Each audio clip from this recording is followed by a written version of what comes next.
It's Ram Van Puppy School Man here with little Lily. Say hello, Lily. Lily.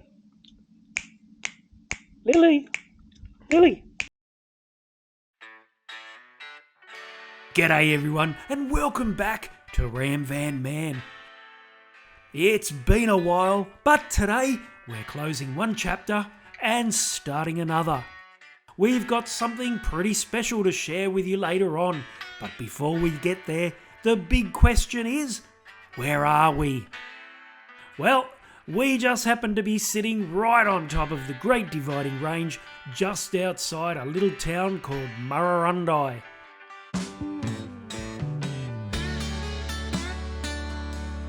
And funnily enough, Murrurundi is one of our favourite places because for the next 3 months, Jacqui and I are going to be farm sitting right here.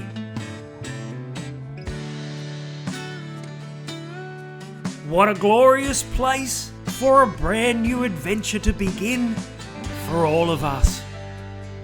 And when we finish farm sitting, Jacqui and I will finally be heading home with our gorgeous little puppy Lily.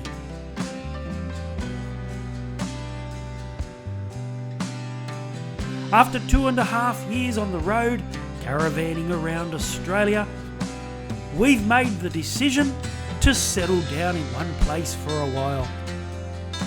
It's been one hell of a trip, one that Jacqui and I will never forget. But now we're super excited to be heading back home to the Central Coast of New South Wales, which means more motorbiking and finally getting stuck into something I've always wanted to do, 3D printing. In fact, I was already planning to order a printer while we were staying here on the farm.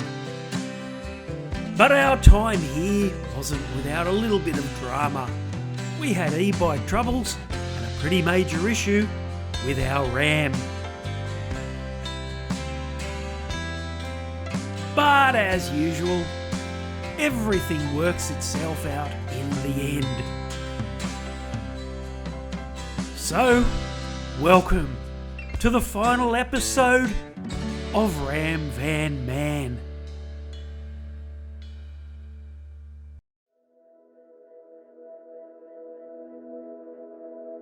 There's something special about Anzac Day in a small country town. No big crowds, no noise, just community. People coming together to remember. And here in Murrurundi, you can feel it. The history, the respect, the quiet pride. It's not just an event, it's something that lives in the town and in the people. Anzac Day marks the landing of Australian and New Zealand troops at Gallipoli back in 1915, a moment that would go on to define the Anzac spirit, courage, mateship, sacrifice, values that still mean just as much today. But for us, this one meant a little bit more, because this would be the last Anzac Day for our good mate Kevin. Kevin was a proud part of the Murrurundi Light Horse Troop, carrying on the legacy of the mounted soldiers who once served this country with honour. Over the years, I was lucky enough to spend time with him, helping bring an old piece of history back to life. A World War I water cart, something Kevin poured his heart into, and something he was incredibly proud to ride in on days like this. You could see it in his face, the pride, the passion, the connection to something bigger than himself. Sadly, Kevin lost his battle with leukemia not long after this day, but standing there watching him ride, you never would have known. That's the thing about Anzac Day. It's not just about remembering those we've lost in war, it's about honouring the people in our own lives, the ones who carry that same spirit, strength, resilience and mateship. And Kevin, he had that in spades. Lest we forget.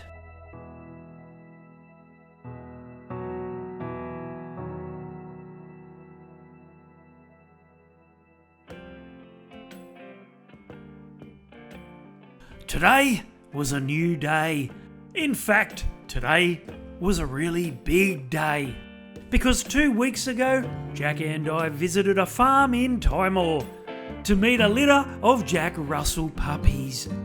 Now, Jacqui and I do a fair bit of farm sitting, and one of the properties we look after just happens to be right up the road from here. They've got a little Jack Russell named Tilly, who actually came from the previous litter, and we absolutely fell in love with her. So when we heard there was another litter, well, we had to come and take a look and do something incredibly hard.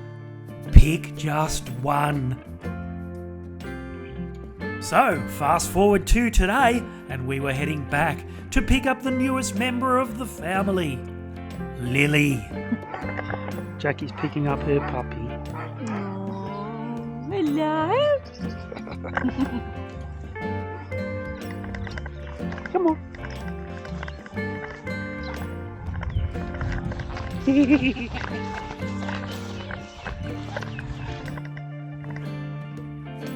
Time to take Lilly back to the farm and get acquainted. And I know I probably sound like every proud parent, every dog owner, but straight off the bat, there was just something special about Lilly. And while Jacqui was off doing some nursing work, I was entrusted with teaching Lilly the ropes. Although despite my best efforts, Lilly showed absolutely no interest whatsoever in helping me with the cleaning. Because for our little Lilly, everything was a game.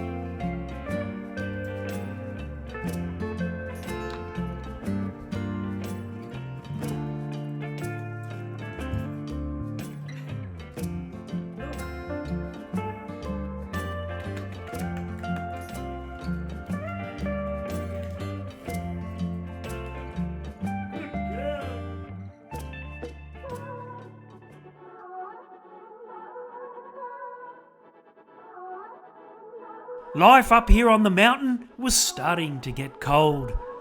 Icy cold. And that meant only one thing. We needed wood for the fire. There's nothing quite like cutting your own firewood, putting in the hard work for a few nights of warm comfort. And honestly, it became one of our favourite things to do. Heading out together, Jacqui, myself and little Lilly in tow. The days up here were still beautiful, but the nights, they were freezing.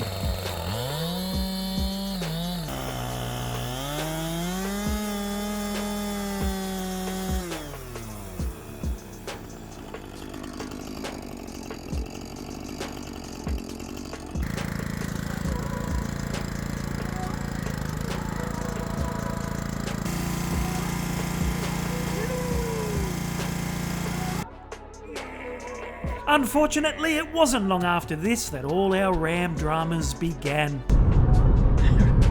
Ram van man here without the ram. We're actually in a tiny car. This car would fit in the back of the ram, and the reason we're driving this home from the Central Coast or from Muswellbrook is because whilst we were driving through Singleton, our ram came up with an oil warning light saying that your car's oil needs to be changed, and unbeknownst to us, we were up to our 72,000 kilometre service. So because we're both geniuses, we called up Muswellbrook Ram. They fit us in, they gave us a courtesy car, and we are heading back up to the farm right now.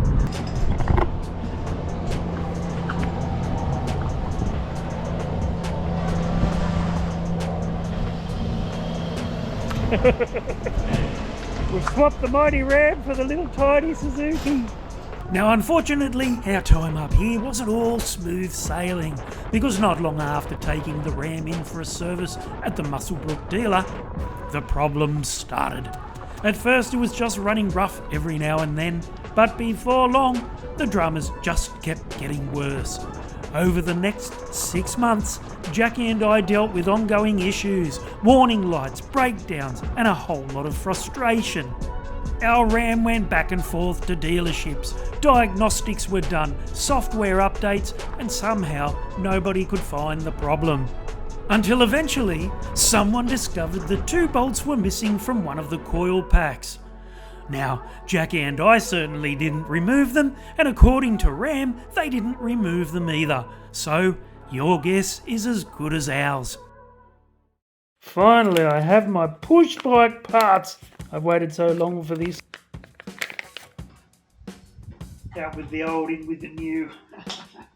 The great thing about staying here on the farm for a few months was that it finally gave us the chance to catch our breath and get a few things fixed and sorted before heading home.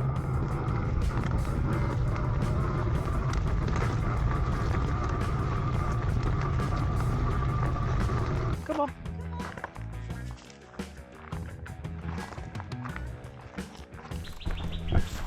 We've walked 5 kilometres, so on our return it'll be a 10k walk. Woohoo! Well, that's if we started down the bottom, which we didn't. Hello everyone, Artist Wayne here with my new 3D printer. This is super exciting. But before I unbox this Prusa Muck 4S 3D printer, let me explain to you why I purchased it. Being a huge Mad Max fan, a couple of months ago I came across a company that were bringing out a die-cast model of the Mad Max Interceptor in a whopping 1/8 scale that would make the model over 60 centimetres long. Just imagine the detail. However, this model comes as a monthly magazine subscription. And at 4 magazines a month, the model would take close to 2.5 years to build. Plus, the entire cost of the model is upwards of $3,000. It's a fantastic looking model, but it's a lot of money. Which brings me back to this 3D printer, which costs half as much, and I can print whatever I like. So after searching the internet for all things Mad Max related, I found an even bigger model of the Mad Max 2 Interceptor car that you simply download and print with your 3D printer. Well, this is so amazing to watch. Very rewarding, especially after putting this entire thing together. There was certainly no shortage of things to keep me busy. Between fixing problems, cutting firewood, looking after Lilly and getting everything organised for the trip home, I somehow managed to squeeze in a project I'd been wanting to tackle for a very long time. The Mad Max 2 Interceptor. And before our stay on the farm was over, I had printed and assembled the entire thing. I was now diving headfirst down the 3D printing rabbit hole, and there was no turning back. So if you'd like to follow along on that adventure, head on over to my new YouTube channel, Artist Wayne Builds, because trust me, some pretty incredible projects are coming. And whilst we were living up here on the Great Dividing Range, I even managed to convince a few of the boys to come up and join me for a magnificent ride. But sadly, our time here on the farm was slowly coming to an end. 3 months had somehow flown by, and before we knew it, it was almost time to pack everything up and head home. And whilst we'd absolutely fallen in love with life up here on the mountain, I have to admit, Jacqui and I were getting more and more excited about what was waiting for us back on the Central Coast. Because this time, we wouldn't be returning home alone. We couldn't wait to introduce our beautiful little puppy Lilly to her new home and to the next chapter of our lives. Everyone dreams. Dreams of adventure, dreams of freedom, Dreams of escaping the routine and seeing what lies beyond the horizon. For years, Jacqui and I talked about it. The places we'd visit, the roads we'd travel, the people we'd meet. Like so many others, it started as a simple conversation. What if? What if we packed up our lives? What if we hit the road? What if we chased the dream instead of just talking about it? And just like that, 2.5 years has passed.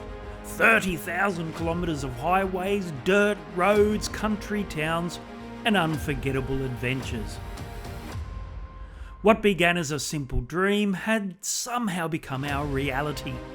We crossed mountain ranges, explored tiny country towns, camped beneath the endless stars, and woke to sunrises that seemed almost too beautiful to be real. And through it all, we shared experiences that brought us closer together. Experiences that simply wouldn't have happened if we'd stayed at home. Over the years, we visited some truly incredible places. Places that took our breath away. Places we dreamed of seeing for years. Places that reminded us just how lucky we are to call Australia home. Years filled with adventure, discovery, friendship, and memories that will stay with us forever. For that, we will always be grateful. But every great adventure eventually reaches its final chapter. And whilst this chapter may be coming to an end, the memories will stay with us forever. Because this was never really about the caravan, or the truck, or even the destinations. It was about the journey. And what a journey it has been.